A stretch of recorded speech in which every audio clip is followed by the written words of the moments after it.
I was diagnosed in stage 4 because it was all over my lungs and into my liver. I had 2% chance to live. Whoa! Only raw fruits and vegetables, seeds and nuts, no dairy, no animal products, no dairy products, no processed food, no any kind of sweetener, right? Except what comes in a whole fruit.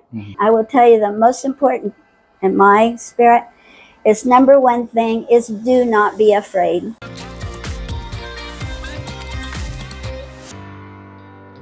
My JAMheart family, how you do? Fantastic, fantastic. Today I introduce you to an extraordinary woman. Her story is nothing short of a miracle. She's actually an American who was married to a Jamaican, a Rastaman, and for 30 years and is living here in Jamaica. But she has overcome stage 4 cancer. Yes, you heard right, stage 4 cancer. Using herbs, herbal supplements, and what she called, not diet, but live it. She's going to talk to us about that and how she did it. And I'm going to share that with you.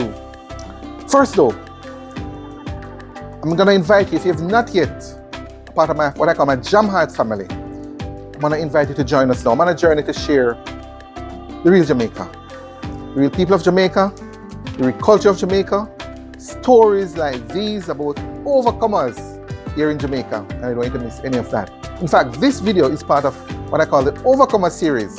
So if you have not yet subscribed to my channel, I invite you now to hit that subscribe button, tap the bell notification, and that way you'll stay updated on all my latest videos. Let's go to Cheri Black, stage 4 cancer survivor who has now a thriving Airbnb business right here in Jamaica. All right, guys, so here she is.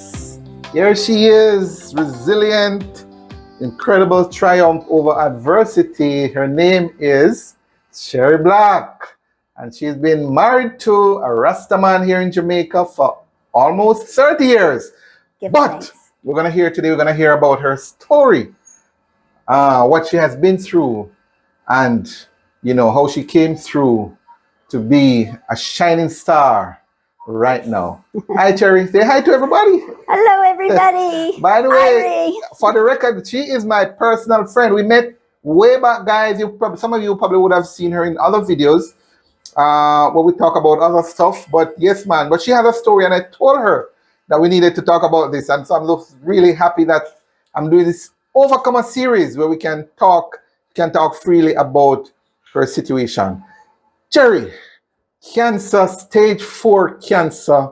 You overcame stage 4 cancer. Tell us a little bit first about the diagnosis and then later on about what you did, treatment. All right. Well, thank you, Wellesley. I love to tell this story over and over. It was December 10th of 2012 when I got the diagnosis of a uterine cancer.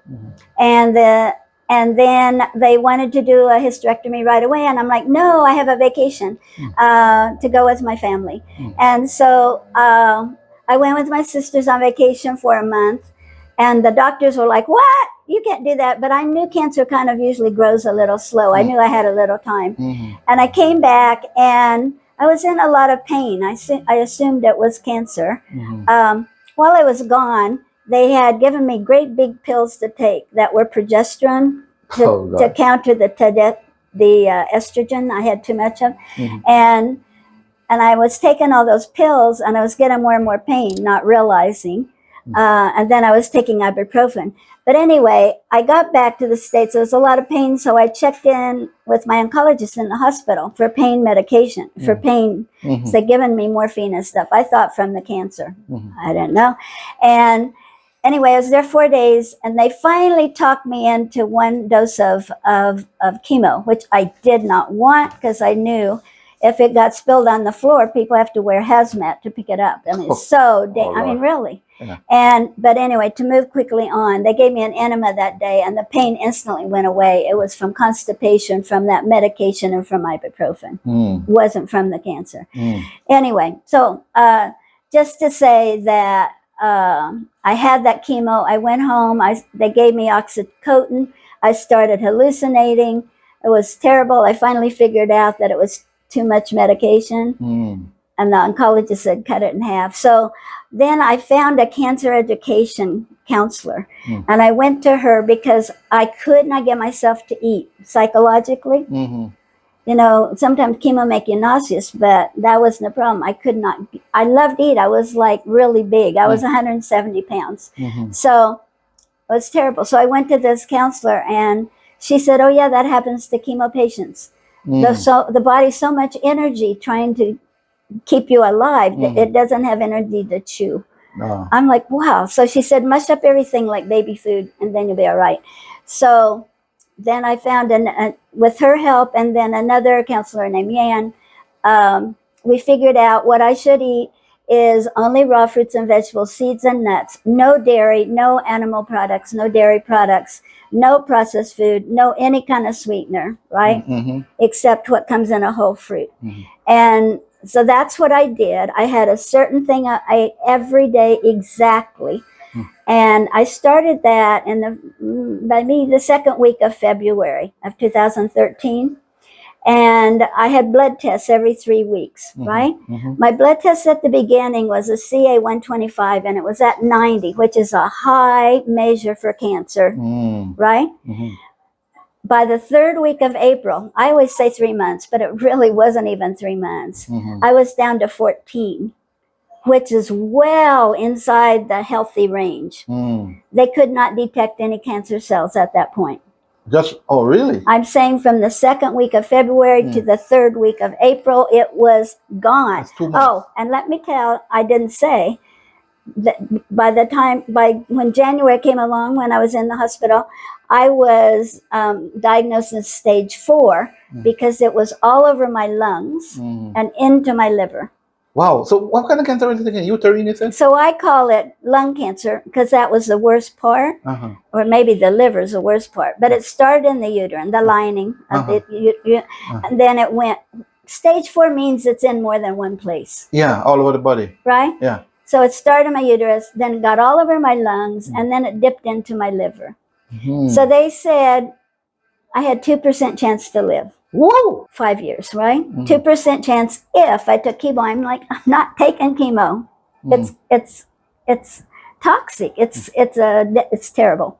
Anyway, but I did get talked into it, and that's why I lost all my hair. But I started that right after chemo is when I found that those 2 counselors, and I got on that special, what I call live it, not diet. You know, Rastafari changed the words to fit the meanings, right? Yes. So diet is a very low word, right? Live it. So we made me a live it. Live it. So what I'm going to tell you is how from February to April, the cancer was from a high 2% chance to live to gone.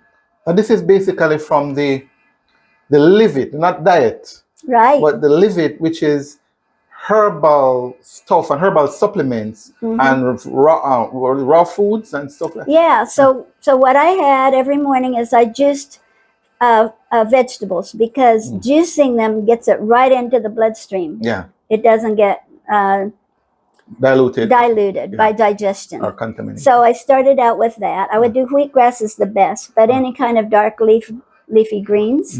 You can throw in a little bit of green apple and celery, you know, for a sweetener. And then at noontime I had lentils because they're the most powerful protein. Oh, really? Of the beans. So I had lentil soup with vegetables in it, carrots, cauliflower, broccoli, that kind of thing.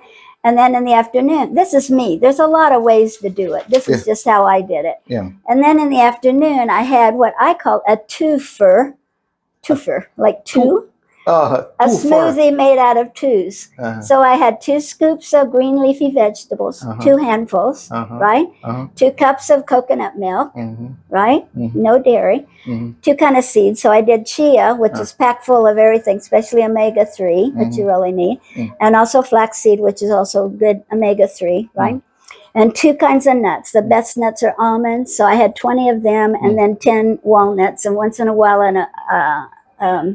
Brazil nut, right? And then to top it all off, I put 2 frozen organic cups of berries, blueberries and raspberries and strawberries. Because they are safer. The frozen ones, organic ones, are safer than the fresh ones in America, anyway. And that's what I had. And I did not. I had 8 glasses of filtered water per day. That's half of my weight in ounces, right? But the filtered water is very important. That's what I did. I bounced a little bit. You can also do patting of your lymph nodes.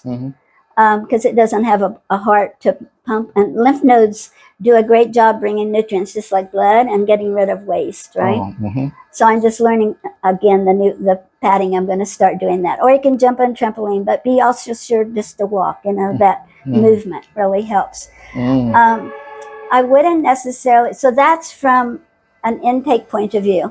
I wouldn't necessarily say that's the most important. I will tell you the most important in my spirit is number one thing is do not be afraid. Your body, do not be afraid. Number one is decide to live. Decide to live. So number one, decide to live. Do not be fearful. Fear causes stress, and any kind of fear, anger, resentment, all that kind of thing that comes from fear. Just respond out of love to everything that happens in your life. Be positive. Surround yourself by positive people, not people that say, "Oh, I'm so sorry you have cancer." No, we don't want to hear that. And I hope I can say a little bit more about cancer in a little while. But the most important is one's spirit and one's resolve to believe that you're going to live, and do believe that you're going to learn everything you can to create the environment that your body is created to heal itself, to regenerate, renew. The body, that's all it wants to do is live. It's programmed that way. But we cause so much problems around it by eating all kind of junk food. I ate all kind of milk chocolate, fast food, all kind of stuff that's just terrible. And that all turns into acid. So if you just look at it from an acid alkaline point of view, the things I said not to do is, if you're in an unbalanced state, is don't eat any kind of dairy products at all, and no kind of animal products, and just eat fresh fruits and vegetables, seeds and nuts, and berries, right? Awesome. But the mind is the most powerful thing, and the spirit is the most powerful thing. Fantastic. And guys, she is offering, correct me if I'm wrong, Cheri, you have documented much of this, your story, and what you did in an ebook. Right. And it's in the description, guys, right now. Free of charge, right, Cheri? Yes. Oh my God, you're too generous. I just want to pass it forward, to let people know. Cancer is not a disease. Cancer is the body's way to try to heal itself. I mean, to keep you from dying from too much acid, from stress, and all that other stuff. Oh boy, awesome. Thank you. That was about 10, 12 years ago? Yeah, so that was in the spring of 2013. And that's, so that's almost 10 years ago. Over 10 years. Over 10 years ago. Yeah, because we're in September. And you've been living healthy, well, certainly cancer-free. I lived healthier now in those years than I did before. And part of the the wellness too, I'm gonna say, is that you came to Jamaica. So you found your, I know this is the nicest part, guys. Look at her face. Yes. She came to Jamaica fully. You've been married for almost 30 years to Jabi. And that's another story. There's a book that I'll just say, if I had followed the way that my husband ate, I wouldn't have gotten cancer. Because I call it really the Rastafari way. The way that live it is a Rastafari way, And when I did that, it was 2 months, really. And cancer was not there anymore. Wonderful. So you came to Jamaica, eventually in total. You've been back and forth since 1994, you said. 1996 you got married, and he actually came to live with you in the US. Yes, and then spent 10 years there as a sacrifice. 10 years there, and then you both came down here officially after the back and forth. and you settled in 2016, and you said? Yeah, yeah. Tell us about that and a little about their new venture, the new venture that you started.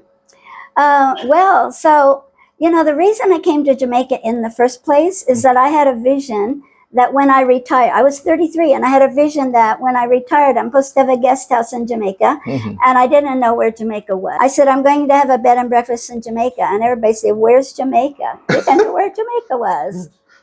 We're Philadelphia. Yeah. So anyway, 15 years later, a friend said, let's go to Jamaica and find that guest house, right? Yeah. I was 48. So that's how come I came here anyway. It was like I followed spirit, right? Yeah, yeah. So finally in 2005, we found a partially built guest house in Mount Salem. So we bought it, but that was 2005. But we didn't have the money to move here, right, and fix it up. So it was 2000. So then it was one floor, and then my husband came back and forth every other month with a contractor friend to build the other part of the house. So it's got 8 bedrooms now. And so then we were able in 2016, we did the Caribbean way, it took a long time to build the house, right? Yeah. Yeah, that's, I feel guilty now. as the cash flows, yes. Paint another room, right? Yes. Okay, so then we finally moved here. I said trial for me, of course, to try it out. Yeah. In January of 2016, I booked this stay for 2 months. And 2 months came, and I'm like, oh, I can't leave. This is I loved it here. Yeah. So I booked it 2 more months and 2 more months. So, yeah. Did I answer the question? So we have a guest house now that I dreamed about.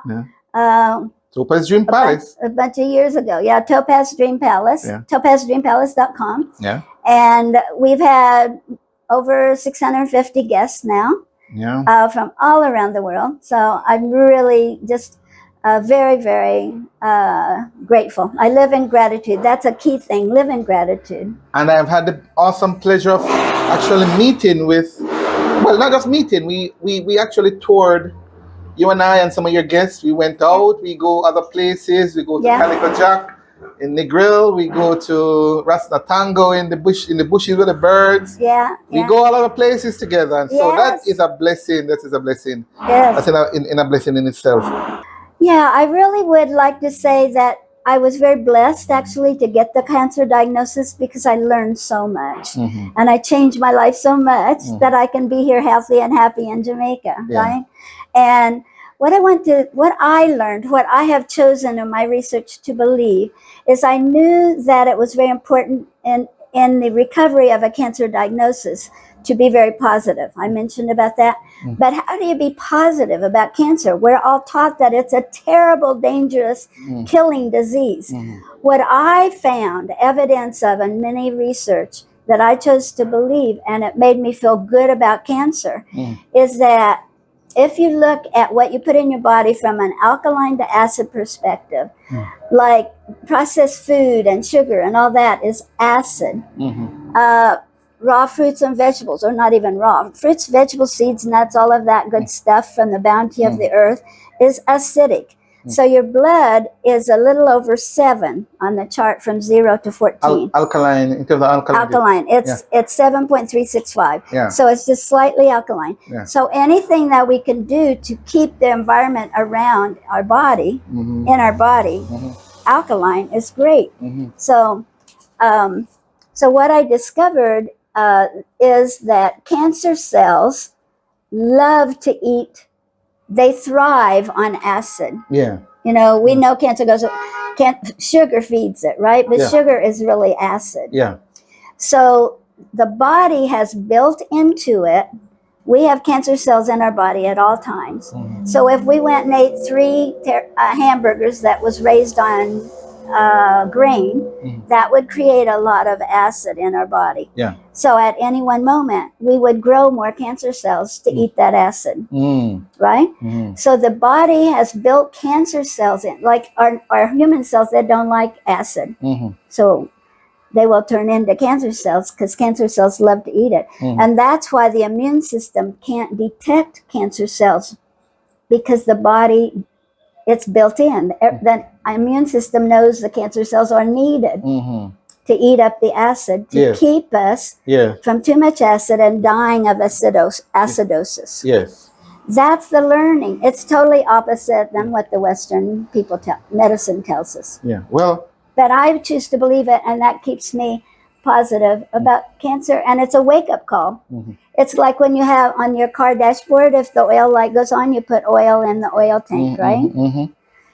And so when the cancer cells go off, blink, blink, Yeah. it just means put nutrition in your body. Awesome. There is, and guys, this lady, she reads a whole lot.